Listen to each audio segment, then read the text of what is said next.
Bismillahirrahmanirrahim. Assalamualaikum warahmatullahi wabarakatuh. Selamat siang anandaku semuanya. Pada pertemuan kali ini kita akan membahas materi tentang peradaban Islam Daulah Bani Umayyah di Damaskus.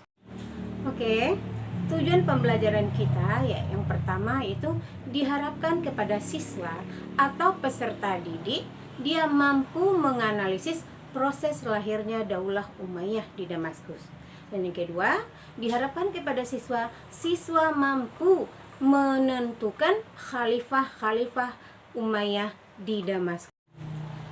Baik anak-anak ibu semuanya, materi yang pertama akan kita bahas tentang proses atau sejarah lahirnya Daulah Bani Umayyah di Damaskus. Proses lahirnya Daulah Bani Umayyah di Damaskus dimulai pada masa Khalifah Rashidin yang ketiga yang bernama Utsman bin Affan. Pada masa Utsman bin Affan terjadi pergolakan politik sehingga Khalifah Utsman bin Affan meninggal dunia dibunuh oleh seorang penyebar fitnah. Dalam artian seseorang yang ingin menghancurkan agama Islam.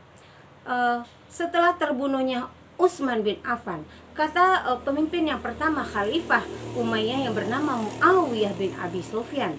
Kata Muawiyah, cari dulu siapa pembunuh Utsman, baru nanti diangkat Ali bin Abi Thalib menjadi khalifah.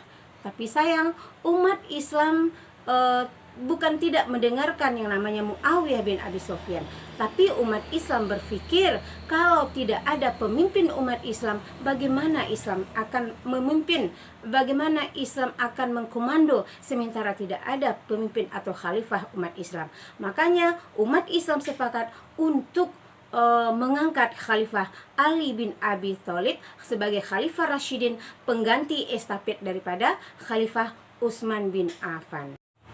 Maka sejak saat itu resmilah Khalifah Ali bin Abi Thalib menjabat Khalifah Rashidin umat Islam yang keempat. Bertepatan dengan itu pula terjadi yang namanya Perang Siffin. Perang Siffin ini adalah terjadi antara kubu Khalifah Ali bin Abi Thalib melawan kubu Khalifah Muawiyah bin Abi Sufyan.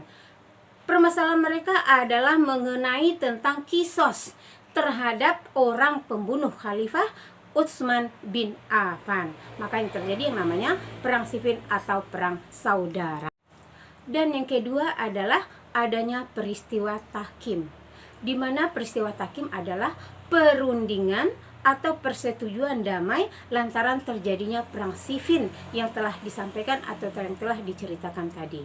Sehingga antara adanya perundingan damai antara pihak Ali bin Abi Thalib dengan pihak Muawiyah bin Abi Sufyan, terjadilah yang namanya Amul Jamaah.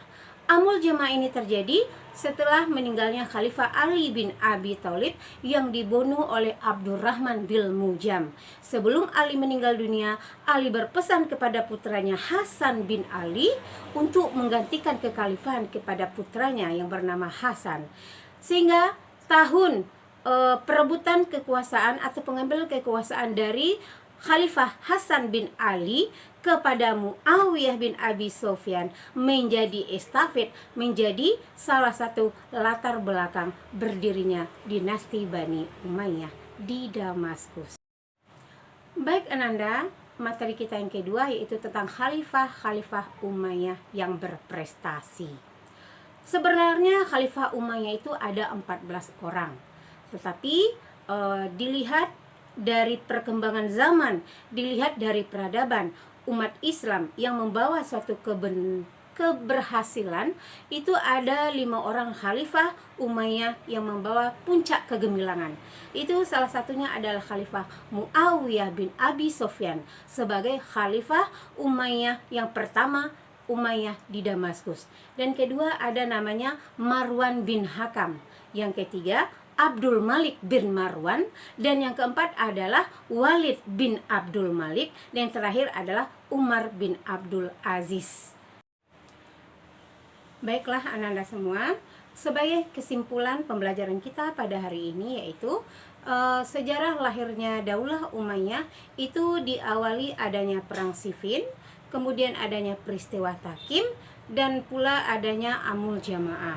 Yang Amul Jamaah itu adalah tahun persatuan umat Islam. Dan sebagai kesimpulan dari materi yang kedua adalah tentang khalifah-khalifah yang berprestasi pada khalifah Bani Umayyah, yaitu dia ada 14, tetapi yang paling terkenal atau yang berprestasi ada 5 orang, yaitu Muawiyah bin Abi Sufyan, Marwan bin Hakam, Abdul Malik bin Marwan, Walid bin Abdul Malik, dan yang terakhir adalah Umar bin Abdul Aziz.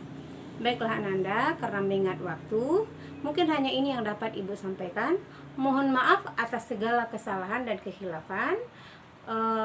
Semoga di lain waktu kita bertemu kembali. Ibu sudahi dengan wabillahi taufik wal hidayah. Wassalamualaikum warahmatullahi wabarakatuh.